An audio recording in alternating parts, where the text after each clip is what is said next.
योगी cabinet की अहम बैठक हुई है। लखनऊ में कैबिनेट की बैठक में 30 प्रस्ताव पास हुए हैं। शिक्षक शिक्षा मित्रों को बड़ा तोहफा दिया गया है। विस्थापित हिंदू बंगाली परिवारों को भी राहत मिली है। शिक्षकों को कैशलेस इलाज का तोहफा दिया गया है। शहरी विकास और अमृत 2.0 योजना की सौगात भी दी गई है। तो आज लखनऊ में बड़ी बैठक हुई है योगी कैबिनेट की, जहां करीबन 30 फैसलों पर मुहर लगी है, जिसमें कई अहम फैसले हम आपको बता रहे हैं। अब शिक्षकों को कई सरकारी अस्पतालों में कैशलेस इलाज यानी कि मुफ्त इलाज मिलेगा। योगी कैबिनेट की अहम बैठक हुई है जिसमें ये फैसले लिए गए हैं। वहीं कुछ बंगाली परिवारों को भी राहत मिलने की उम्मीद है। शिक्षक शिक्षा मित्रों को बड़ा तोहफा दिया गया है योगी कैबिनेट की ओर से। विस्थापित हिंदू बंगाली परिवारों को भी राहत मिलेगी। शिक्षकों को कैशलेस इलाज का तोहफा मिला है। तो लखनऊ में योगी कैबिनेट की अहम बैठक हुई है, जिसमें कैबिनेट के 30 प्रस्तावों पर कैबिनेट ने मुहर लगाया है। सीएम योगी की अध्यक्षता में यह बैठक संपन्न हुई है। शिक्षक शिक्षा मित्रों को बड़ा तोहफा दिया गया है। इस बैठक के जरिए विस्थापित हिंदू बंगाली परिवारों को भी राहत देने की कोशिश हुई है।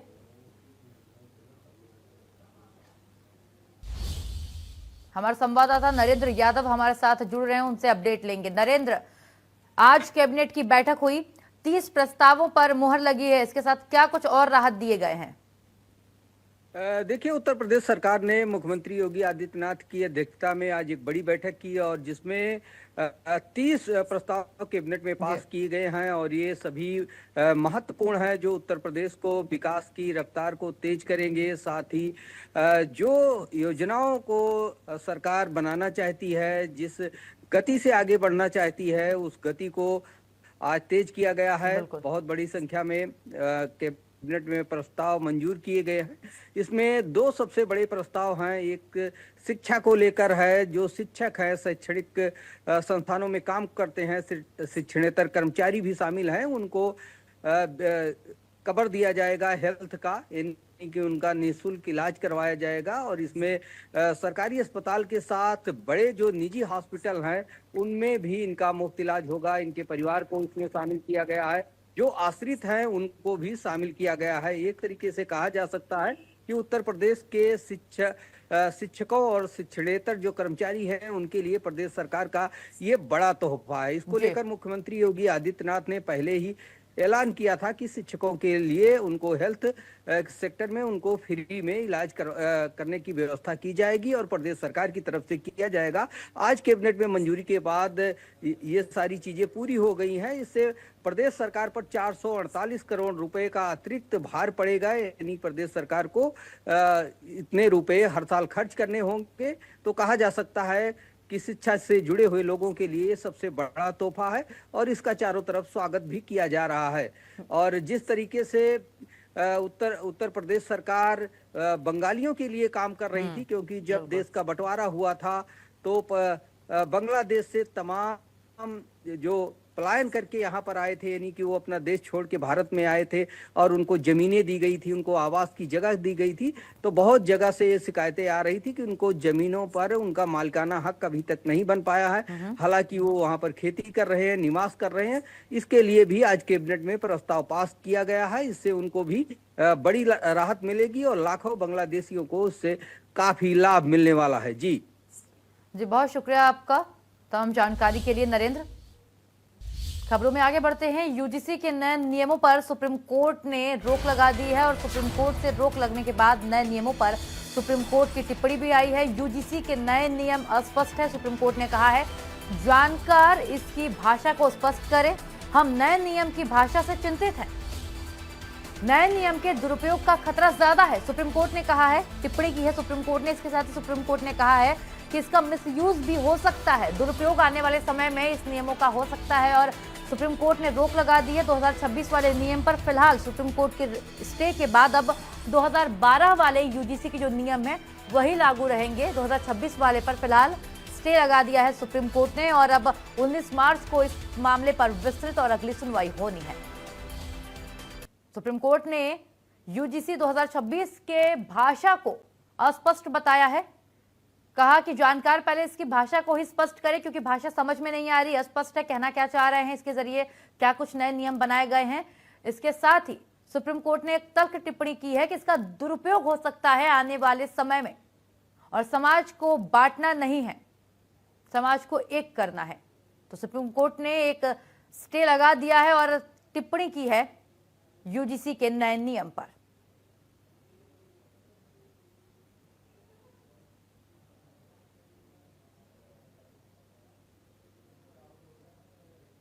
यूजीसी के नए नियम स्पष्ट हैं, इसका आने वाले समय में दुरुपयोग हो सकता है, मिसयूज हो सकता है। जानकार इसकी भाषा को स्पष्ट करे और ये टिप्पणी करते हुए सुप्रीम कोर्ट ने स्टे लगा दिया है यूजीसी के नए नियम पर और केंद्र सरकार से नया ड्राफ्ट तैयार करने को भी कहा है सुप्रीम कोर्ट ने। हमारे संवाददाता संभव शर्मा हमारे साथ जुड़ चुके हैं। संभव, सुप्रीम कोर्ट ने स्टे लगा दिया है और अब अगली सुनवाई 19 मार्च को होनी है और टिप्पणियां सुप्रीम कोर्ट ने कड़ी की है इस दौरान, सुनवाई के दौरान। जी बिल्कुल, देखिए सुप्रीम कोर्ट ने लगभग 40-45 मिनट की आज की हियरिंग में ये स्पष्ट कर दिया कि उनका रुख ये जो यूजीसी की रेगुलेशंस हैं इनको लेकर क्या है। यहाँ सुप्रीम कोर्ट ने ये स्पष्ट किया कि ये कथित रूप से मतलब प्राइमा फेसी जो होता है कि प्रथम दृश्या ये कहीं ना कहीं स्पष्ट गाइडलाइंस नहीं थी और इन गाइडलाइंस को लेके भ्रम की स्थिति पैदा हो सकती थी और इसलिए सुप्रीम कोर्ट ने लगभग 40 मिनट 45 मिनट की हियरिंग के बाद इन सब गाइडलाइंस पे यूजीसी यूनिवर्सिटी ग्रांट कमीशन की जो ये नए रूल्स थे, नियम थे, इन पर रोक लगा दी और साथ ही साथ कई सवाल भी खड़े किए। पहली बात तो ये कही कि रैगिंग किसी भी तरह से जायज नहीं और उसकी निंदा की। उसके साथ साथ ये कहा कि किस तरह से ये नई नियमावली रैगिंग को रोकती है। दूसरा ये सवाल उठाया कि किस तरह से अगर शेड्यूल्ड कास्ट का ही कोई विद्यार्थी है और उसका दूसरे समुदाय के मतलब शेड्यूल्ड कास्ट में ही दूसरी जाति का कोई व्यक्ति अगर या विद्यार्थी उनका शोषण करता है तो क्या इन नए कानूनों के इन नए नियमों के तहत उसके लिए कोई प्रावधान है। और तमाम सवाल chief justice of India Suryakant की बेंच ने पूछे। उधर जस्टिस जयमाल्या बख्शी जो दूसरे जज थे इस पूरे मामले में, 2 जजों की खंडपीठ थी सुप्रीम कोर्ट की, उन्होंने भी कई तल्ख सवाल पूछे। वहीं दूसरी तरफ इंदिरा जयसिंह वरिष्ठ अधिवक्ता जो इसका इन नए नियमों के पक्ष में थी, उन्होंने कहा कि आप स्टे मत लगाइए, आप कोई और बीच का रास्ता निकाल लीजिए और अपनी बात कही कि किस तरह से जो शेड्यूल्ड कास्ट के स्टूडेंट्स हैं या जो पिछले स्टूडेंट्स हैं उन पर जो जाति के आधार पर कई डिस्क्रिमिनेशन भेदभाव किए जाते हैं यूनिवर्सिटी कैंपस में। तो सुप्रीम कोर्ट ने कहा कि स्पष्ट और बेहतर गाइडलाइंस बने और उसके तहत कार्रवाई हो, क्योंकि 2012 की जो पुरानी गाइडलाइंस थी वो ज्यादा समग्र और विस्तृत थी और उसी को लागू किया जाए। जो नई गाइडलाइंस है उसके लिए केंद्र सरकार को समय दिया कि आप नई गाइडलाइंस और बनाएं। फिलहाल ये जो 13 जनवरी को जो भारत के राजपत्र में गाइडलाइंस यूजीसी की इशू हुई थी उस पर रोक लगा दी। जी संभव, शुक्रिया आपका तमाम जानकारी के लिए। फिलहाल खबरों में आगे बढ़ते हैं। केजीएमयू मजार नोटिस पर विरोध जारी है। जमीयत उलेमाए हिंद ने अपना विरोध जताया है। मौलाना ने कार्रवाई को असंवैधानिक बताया है, धार्मिक अधिकारों का उल्लंघन बताया है। उन्होंने कहा सभी नोटिस तुरंत वापस लेने की उन्होंने मांग की है। वक्फ कानून की अनदेखी बंद करने की मांग की है। ध्वस्तीकरण नोटिस तुरंत वापस लेने को कहा गया है जमीयत उलेमाए हिंद की ओर से। धार्मिक अधिकारों का उल्लंघन बताया है और जितने भी नोटिस जारी किए गए हैं उनको तुरंत वापस लेने को भी कहा गया है। तो केजीएमयू मजार नोटिस पर विरोध देखने को मिल रहा है।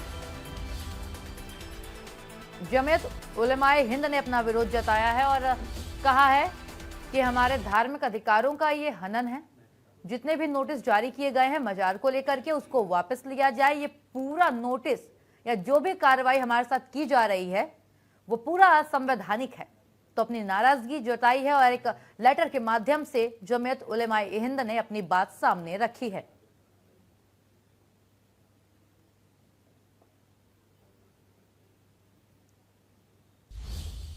हमारे संवाददाता सैयद फिरोज आलम हमारे साथ जुड़े हुए हैं, अपडेट लेंगे। फिरोज, जमीयत उलेमाए हिंद ने अपनी नाराजगी जाहिर कर दी है लेकिन नोटिस अभी तक जारी है, वापस लिया नहीं गया है, क्या कुछ अपडेट? देखिए, जमीयत उलमाए हिंद के राष्ट्रीय अध्यक्ष मौलाना महमूद मदनी ने किंग जॉर्ज मेडिकल यूनिवर्सिटी के निकट स्थित हाजी हरमैन शाह और हजरत मखदूम शामीना की दरगाहों के परिसर में हुई तोड़फोड़ और उसके बाद सदियों पुरानी मज़ारों के खिलाफ जारी विध्वंस नोटिस पर जो है वो गहरी चिंता जताई है। मौलाना महमूद मदनी ने कॉलेज प्रशासन को चेतावनी देते हुए लेटर में कहा है कि भ्रामक प्रचार की आड़ में वक्फ संपत्तियों को लागू जो कानून है उसका उल्लंघन किया जा रहा है, जो पूरी तरह से अस्वीकार है। उन्होंने ऐसे सभी ध्वस्तीकरण नोटिस तत्काल वापस लेने की पत्र के जरिए मांग की है। मौलाना महमूद मदनी ने इस पूरे मामले की ऐतिहासिक पृष्ठभूमि बताते हुए कहा है कि केजीएमयू से सटे ये धार्मिक स्थल करीब 700 साल से भी ज्यादा पुराने हैं, जबकि किंग जॉर्ज मेडिकल कॉलेज की स्थापना 1912 ईस्वी में की गई थी। उन्होंने ये भी कहा है कि कार्रवाई बिना किसी अदालती आदेश, वक्फ बोर्ड की अनुमति या मुतवल्ली की सहमति से की गई है, जो पूरी तरह से एक तरफा और अवैध है। उन्होंने कानूनी स्थिति स्पष्ट करते हुए साफ तौर पर कहा है कि ये भूमि वक्फ अधिनियम 1995 के तहत आती है, पंजीकृत है बाकायदा, और सुन्नी वक्फ बोर्ड के रिकॉर्ड के अंदर ये जो भूमि है ये पूरी तरह से वहां पे दर्ज है। तो वक्फ कानून के तहत इस तरह के मामलों के अधिकार क्षेत्र केवल सक्षम न्यायालय का होता है, किसी भी शैक्षणिक संस्थान जो है इस तरह का आदेश नहीं दे सकती है। कुल मिलाकर उन्होंने फौरन जो है तौर पर केजीएमयू से मांग की है प्रशासन का क्या कुछ कहना है, क्योंकि उन्होंने कहा है कि ये पूरा हमारे धार्मिक अधिकारों का उल्लंघन है, तो ये नोटिस वापस लिया जाना चाहिए। प्रशासन का क्या कुछ कहना है? देखिए, केजीएमयू प्रशासन से इस मामले पे पूरी हमारी बात हुई है। वहाँ के जो प्रवक्ता हैं के सिंह, उनका साफ तौर पर कहना है कि मखदूम शामीना साहब और हाजी हरमैन साहब की दरगाह को लेकर के जो भ्रम फैलाया जा रहा है, इन मज़ारों के ऊपर ये काफी पुरानी है, यहाँ पे कोई नोटिस नहीं लगाया गया है। बाकी जो मज़ारें और अंदर बनी हुई हैं, जो पूरी तरह से अभी 55-60 साल 50 साल पहले वहां के ऊपर बना करके तैयार कर दी गई हैं, ये नोटिस उनके लिए जारी किया गया है। लेकिन अब देखने वाली बात ये होगी कि वक्फ बोर्ड इसके ऊपर क्या कुछ करता है, क्योंकि ऐसा तमाम जो धर्म गुरु हैं इन सब लोगों का कहना है कि वक्फ। बहुत शुक्रिया आपका फिरोज, आप तमाम जानकारी आपने हमें दी, हमारे साथ साझा की, बहुत शुक्रिया। फिलहाल खबरों में आगे बढ़ते हैं। नोएडा से खबर सामने आ रही है, जहां युवराज मौत के बाद एक्शन मामले में अथॉरिटी ने शहर में सर्वे कराया है। सर्वे में 65 ब्लॉक स्पॉट्स मिले हैं।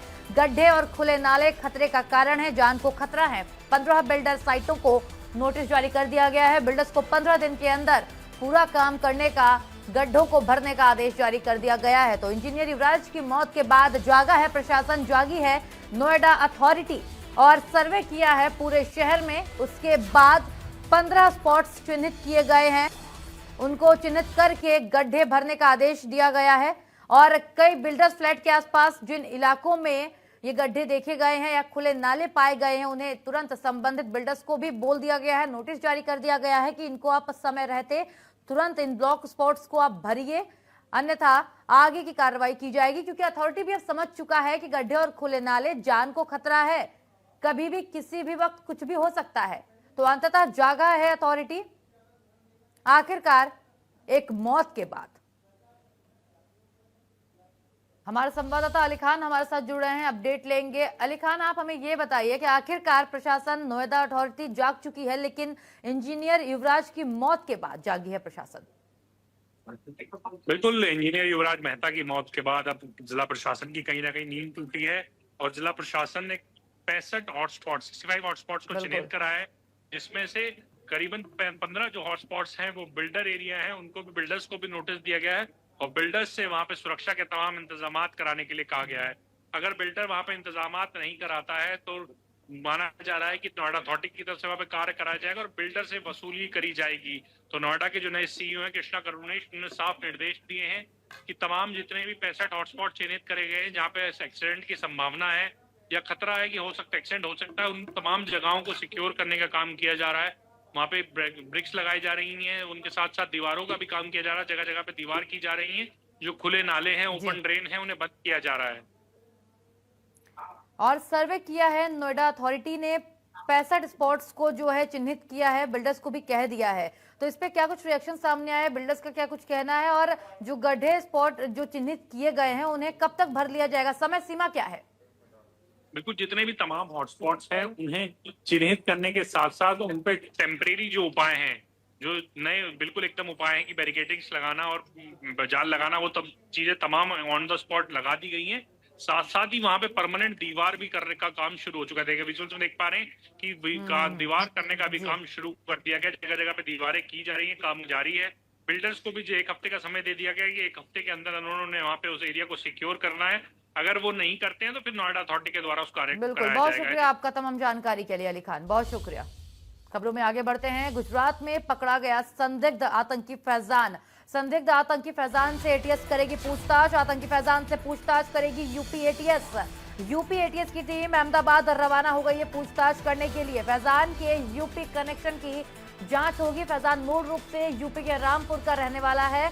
गुजरात एटीएस ने फैजान को नवसारी से पकड़ा है। अब यूपी एटीएस की टीम रवाना हो गई है, जहां वो पूछताछ करेगी। फैजान के पास से पिस्टल और 6 कारतूस बरामद हुए हैं। आतंक फैलाने के इरादे से हथियार जुटाने का आरोप है फैजान पर। मोबाइल में मिले हैं कई आपत्तिजनक फोटोज। आतंकी साजिश से जुड़े इनपुट भी बरामद हुए हैं। फिलहाल लखनऊ से यूपी एटीएस की टीम भी अहमदाबाद के लिए रवाना हो गई है और गुजरात में ही अब आतंकी फैजान से पूछताछ होगी।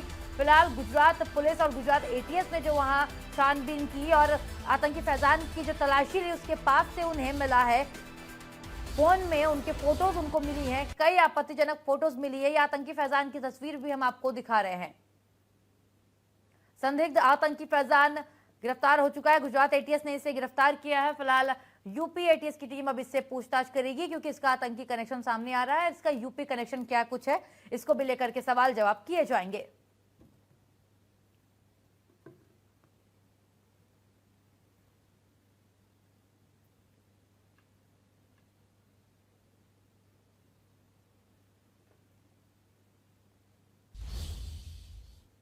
आगे बढ़ते हैं। अप्रैल में 4 धाम यात्रा शुरू। बद्रीनाथ केदारनाथ मंदिर समिति ने निर्णय लिया है कि गैर हिंदुओं के प्रवेश पर अब रोक रहेगी। यह प्रतिबंध इस वर्ष से लागू होगा। बीकेटीसी अध्यक्ष ने बताया नियमों का पालन करना है। इंडिया न्यूज से खास बातचीत में विशेष बातचीत में जानकारी दी। यात्रियों से नियमों का पालन करने की अपील की है। सुनिए।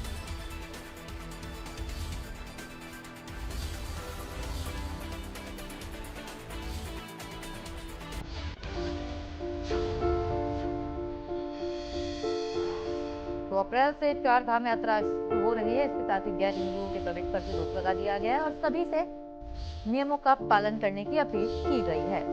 गैर हिंदुओं के प्रवेश पर रोक है।